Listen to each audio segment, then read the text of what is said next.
In all my years of teaching experience, I've always believed that a teacher is a friend, philosopher, and guide to the students. Often, there are psychological aspects to the students' problems. So, a naughty child need not necessarily be a bad child. So the next time you see a naughty child, think of ADHD. That child actually needs help. So go all out of your way and give all the help that you need to let this child grow and blossom into a wonderful adult. Life with ADHD can really be difficult for a child. They have a lot of energy, enthusiasm, drive. If this is guided well, channelized well, they can achieve great heights. Have you heard of some of the big names with ADHD? John F. Kennedy, Bill Gates, Richard Branson, Sylvester Stallone. All of these have been able to achieve great heights in spite of having to be diagnosed as ADHD. But for those who don't receive that amount of love, affection, guidance or counseling, life can take another turn.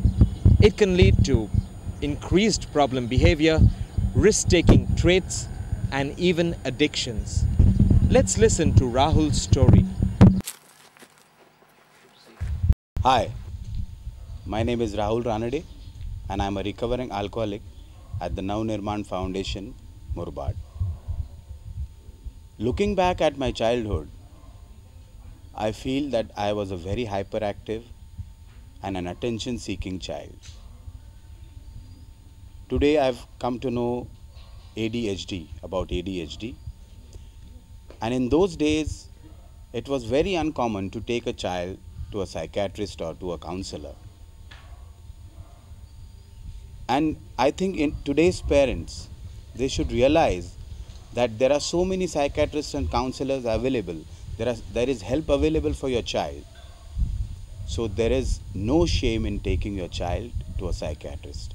There is nothing wrong in taking a child to a psychiatrist, because it's just like if a child has cough and cold, you take him to a doctor.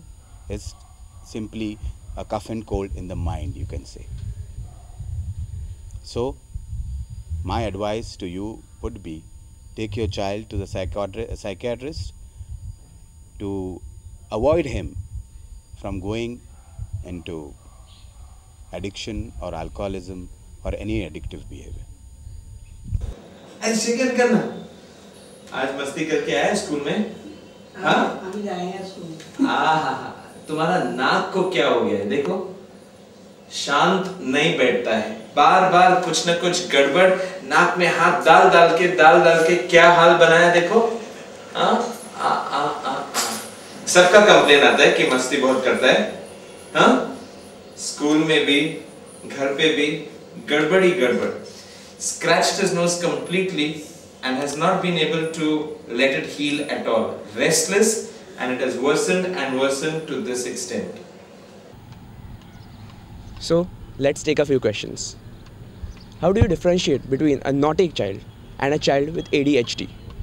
All kids are naughty. They're supposed to be naughty. I was a naughty kid and I bet you all were naughty too. But if your naughtiness is a problem for everybody else, if it's coming in the way of your academics, if it's coming in the way of your social circle with friends, teachers and others, and this persists over a period of 6 months or more, then definitely help has to be taken because it is ADHD. Is ADHD hereditary? Hereditary does have a role to play. Like most disorders, talk about diabetes, blood pressure, etc., it runs in families. So a child with ADHD has higher chances to have their children with ADHD. But it's not compulsory. The chances are higher and therefore recognition should be easier and earlier. How long will it take to recover? Well, once we know that the child is suffering from ADHD, counseling, there's a lot of help through medication, and all these lines are open to help the child. At least 4 to 6 months of therapy is required to see good visible improvement. But then it's a process. It doesn't start or stop here or there. The treatment goes on. We give drug holidays. So when the child has holidays at school, say the Diwali vacation or the Christmas vacation or May vacation, we keep them off drugs. They can be happy even without the drugs, enjoy their naughtiness. But when it comes back to school and academics, we get back to medication. Over time, when they've used the behavior instructions we've given them, parents are dealing better with the children, and children some way get used to being better behaved, then the amount of medication required also is lesser, and gradually symptom resolution does happen. 6 to 8 months for sure, but then it's a process that continues, and drug holidays are part of the treatment. How do poor parents cope up with the expenses? Can they afford private treatment? For those who can't afford treatment in private, there are always institutions like KEM, JJ, the government-funded institutions that are there, and they have well-functioning CGCs, child guidance clinics, where children are seen, the problems are noted, and symptom resolution is targeted with medication and counseling. So they can always approach these hospitals and take help at the child guidance clinics. Thank you. Kids, morning, evening, afternoon, though there must be a lot of mazak, it's okay. But if this mazak is becoming a problem for your parents, teachers, friends, and finally, if it's a problem for you, everything can be taken care of. Don't be scared. Talk about it. To your parents, to take you to a psychiatrist, tell them to consult a counselor. Do your best and all the very best. Children are born free and meant to be happy. Come, let's make a difference, friends. Help us to spread the message of sound mental health for everybody. There can be no health without mental health.